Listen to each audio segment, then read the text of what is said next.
Fitel Network us ofereix aquesta notícia.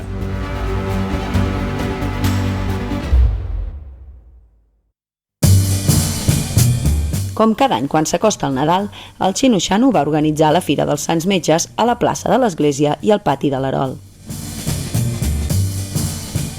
Donem totes les herbes, les donem de franc, amb l'explicació que calgui. La gent pot venir aquí, comprar tot el que vulguin, els nostres vins, el nostre mel, els nostres licors, ja ho veus, el codonyac.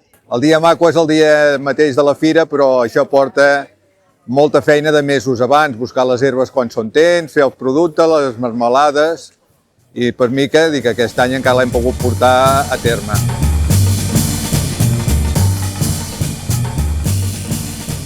Una fira on s'hi pot trobar tot tipus d'herbes remeieres que prèviament s'han anat a buscar pels boscos de Lloret de Mar.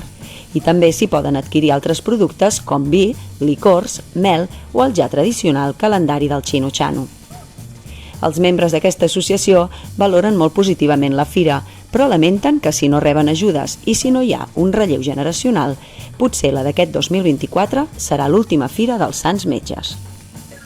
Cada vegada ens costa més trobar herbes, cada vegada som menys gent i portar tanta herba de tant tipus diferent cada vegada és més feixuc. Si les herbes és tot l'any durant anar a recollir l'herba, assecar-la, envasar-la, fer el licor també es porta moltíssima feina, fer les marmelades i malauradament els membres del Xino-Xano anem fent grans i alguns ens han anat deixant. Cada som menys i això també pesa.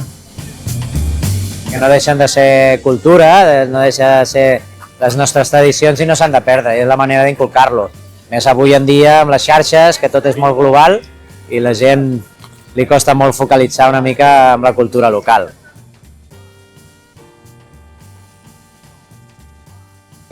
Doncs perquè el meu pare ja ha treballat quasi tota la vida i ara em vol traspassar el llegat. A mi m'agrada molt. És una altra manera de relacionar-te amb la gent que t'agrada.